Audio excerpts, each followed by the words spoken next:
We've taken a look at triangles and the different properties of the triangle, the isosceles triangle theorem, converse of the isosceles triangle theorem, to find missing angles and side measurements.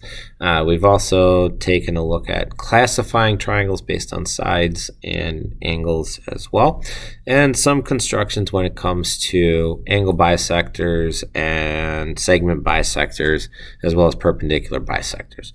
Again, a perpendicular bisector is something that we draw that is going to be perpendicular to a given segment at its midpoint. So I will draw a line through the midpoint of a segment, and I will have created right angles running through it.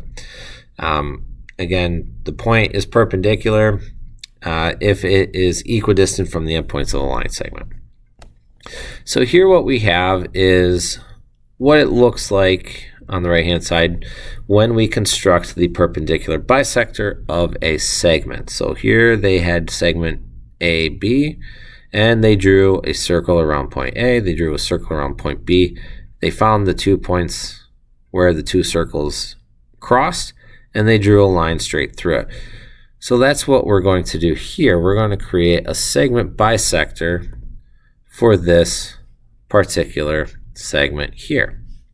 So we need the compass in order to do this, and we are going to bring the compass down, and we're going to put the bullseye end on one side. I'm going to shrink the segment a little bit so that there we can get across. So bullseye goes on one end of the segment, and we open the pencil up to the other side. So if I'm happy with the distance from one point to the next, I'm going to draw, they drew a circle. We don't really have to draw a full circle, it's just got to be part of it. And once we're happy, we're going to swap it. We're going to put the bullseye end on the other side and the pencil on the side where we did not mark. So we just flipped. Notice I did not open up the pencil any farther. It's exactly the same distance, so I don't have to. And I will draw another semicircle. And all I do is I look for the 2 points where my semicircles cross, and I will draw a line straight through those. And once I do that, I have created the perpendicular bisector to this particular line, to this particular segment. And we can do this for every segment that they ask us to draw a perpendicular bisector for. When it comes to triangles, there's actually two different things that could be asked to find: the circumcenter or the incenter. What we'll do first is the circumcenter. In order to find the circumcenter of a triangle, we need to know what concurrent lines and what the point of concurrency is. Concurrent lines is when I draw 3 or more lines and they all intersect at the same point. So if I were to have a line going off this way, if I had a different line going off this way, and I had a third line running through like that. Notice my 3 lines, concurrent lines, 3 or more lines. So here we have 3 concurrent lines, and they all meet at the same point right here. This point where they all run through is known as the point of concurrency. That's just the point where they all intersect. The circumcenter of a triangle is where 3 perpendicular bisectors of a triangle meet, and the circumcenter theorem states the circumcenter of a triangle is equidistant from the vertices of a triangle. So as an image, let's say I have a triangle here, and I drew the 3 perpendicular bisectors. So I found bisector number 1 running through here. I found bisector number 2 going this direction. And I found bisector number 3 going this direction. Now, I'm just making spots up. It's close, but notice the 3 here kind of intersect at this spot right here. So we have concurrent lines. We have a point of concurrency. We found the perpendicular bisectors of each side of this triangle. So therefore, this is the circumcenter of the triangle. And by the theorem states this point from vertex A to the point is the same distance from vertex B to the point, which is the same distance from vertex C to that particular point. So from C to the point, B to the point, A to the point, it's all the same distance. So what we're going to do here is we are going to construct and find the circumcenter of this triangle here, ABC. In order to do that, I'm going to make the perpendicular bisector of 3 sides here. So I have 3 sides, so I have to do 3 perpendicular bisectors. So what I did in this first example here, right here, I have to do it 3 times. So again, we need the compass. And what I'll do is I will open up the compass. I'll put the bullseye on point C. And I'll open up the pencil to point A.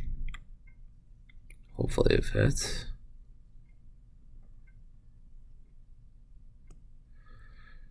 And if I'm happy with the distance, I am going to make a semicircle here.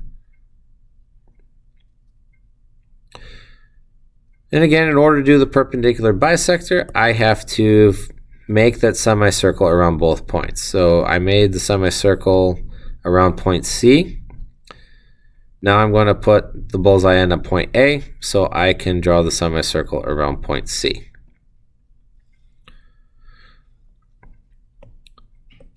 Put the compass off to the side. So what I'll do is I'll look for the 2 points of intersection. You can see I got a point of intersection here and a point of intersection up there. So I'm going to draw a line through those 2 points of intersection using the ruler. And I have now found the perpendicular bisector of leg AC. Next up, I got to find the perpendicular bisector of one of the other 2 sides. And we can pick either one. I'll do AB since it's a little shorter. So I'll put the bullseye end on point A, and I will open up the pencil to point B. So in this case, I got to shorten it. So point A, pencil's on point B. As long as you're happy, you can make a semicircle that runs through point B. And we'll do the same thing. We'll swap side. I'll put the bullseye end on point B. Pencil should be on point A, which it is. I'll make another semicircle. I found the 2 intersections here, so I can connect them with a line of my own using the ruler.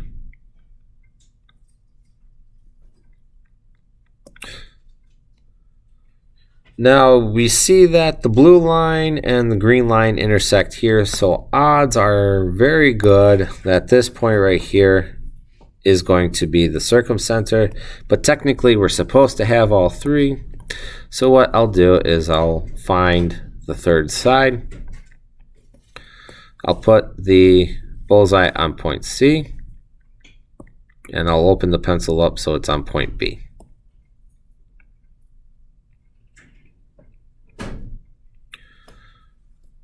Once you're happy with where it's at, you can draw a semicircle. And yes, it gets very busy in terms of markings, but this is the way that you find the circumcenter of a triangle. Once you go around point B, you move the bullseye to point B. And you just make sure that your pencil is now on point C, which it is. And you mark.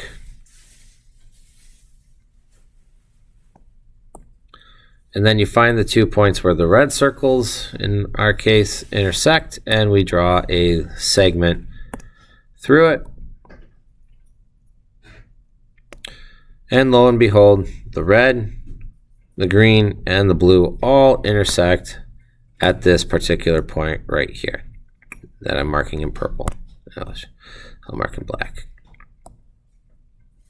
So that point where they all cross is known as the circumcenter of the triangle, which tells me this point is the same distance from point A to the circumcenter, point B to the circumcenter, and point C to the circumcenter. It is not the actual center of the triangle. It just tells me that that point is equidistant from the points of our triangle, the vertex. So here, again, they found the perpendicular bisectors of both sides, and point P is our circumcenter of the triangle. It's the same distance from point A to point P as it is from B to P, as it is from C to P.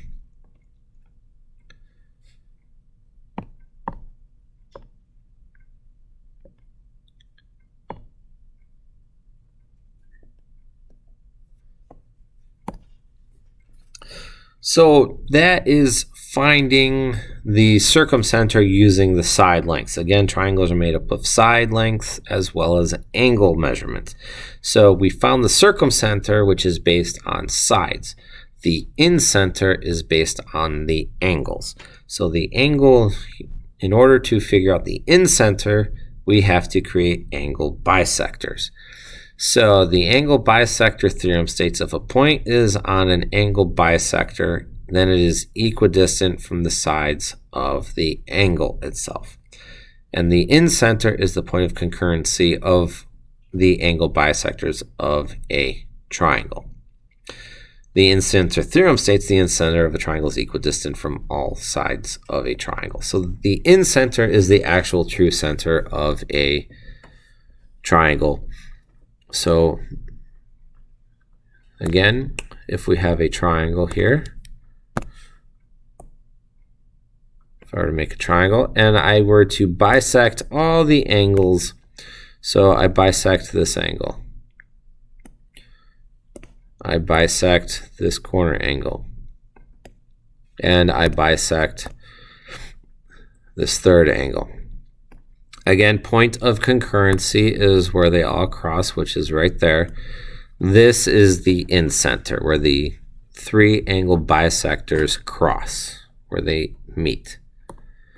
So we're going to do this here. We're going to construct the incenter. So constructing the incenter is the angle bisector.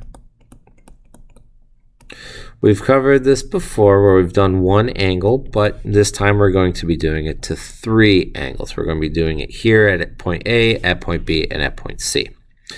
So in order to do this, what we need to do is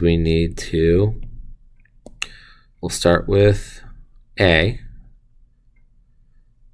We are going to put the bullseye on point A, and we're just going to open up our pencil a little bit. So again, previously was the circumcenter. The circumcenter is when we measure from point A to point C. Incenter is bisecting an angle, which we get to choose how far we want to open up our compass. So I'm only going to open it up a little ways here, and I'm just going to mark through the angle here. So notice I now have intersection here on segment AC, and I have the intersection here on segment AB. In order to figure out where I have to draw the bisector, I need to have some sort of marking out here that tells me where I have to draw the line.